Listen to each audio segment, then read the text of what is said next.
Good evening, I'm Laura Lee. Thanks for joining us. The U.S. Senate is expected to vote any minute on a bill that would overturn a mining ban in the Superior National Forest, paving the way for copper-nickel mining near the edge of the Boundary Waters.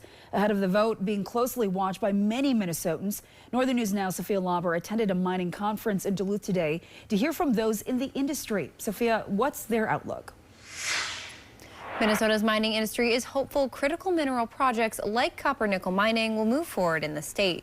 Conference leaders tell me the event has two main focuses: iron ore and critical minerals, and what the future looks like for both of those industries in the state. Minnesota's mining industry has long relied on iron ore, but industry leaders say there's room for new opportunities in its future. But there's so much space in Minnesota for having those critical minerals like copper nickel that we see with the NewRange and twin metals, and just seeing those develop and come to fruition is going to be really satisfying and really important to the whole industry and also to our country. Demand for steel and consequently iron ore has been down globally, leading Cleveland-Cliffs to idle 2 mines on the Iron Range about a year ago, laying off hundreds. Conference attendees say that adds urgency to expanding Minnesota's mining opportunities. Getting some new things going would definitely help the region economically as we go through, as some of the current iron ore mines are sitting idle or not running at full capacity. TKDA Regional Vice President Bud Mickelson tabled at the conference alongside more than 200 other vendors, highlighting the huge number of jobs the industry supports. With mines trying to develop in northern Minnesota, like I mentioned, NewRange and twin metals, that only creates the job market,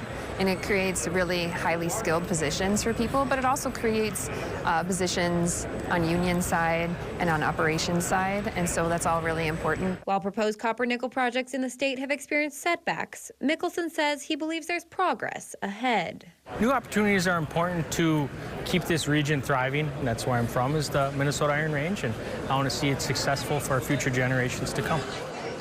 There are currently no operational copper-nickel mines in Minnesota. NewRange has proposed one near Hoyt Lakes, which is facing regulatory hurdles, and Twin Metals has proposed one in the Superior National Forest. Twin Metals is waiting on the Senate vote to see if that project has a path forward.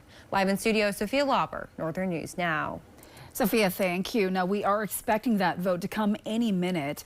Northland environmental advocates are on Capitol Hill right now for that vote. Northern Minnesota Congressman Pete Stauber introduced the resolution, which passed in the U.S. House back in January. Stauber says overturning the mining ban would bring economic growth, job creation, and domestic mineral creation. Friends of the Boundary Waters, though, and sportsmen of the Boundary Waters say the mining would create temporary jobs, yes, but would result in permanent environmental damage. I think that environmental degradation in this region would have a massive impact on that tourism economy.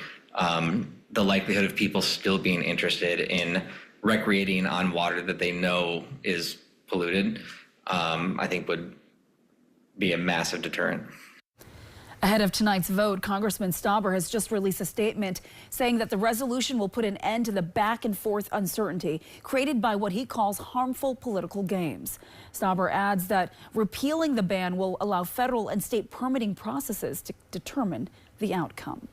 Of course, download the Northern News Now app for updates as we continue to track this vote and learn the very latest from the Senate vote.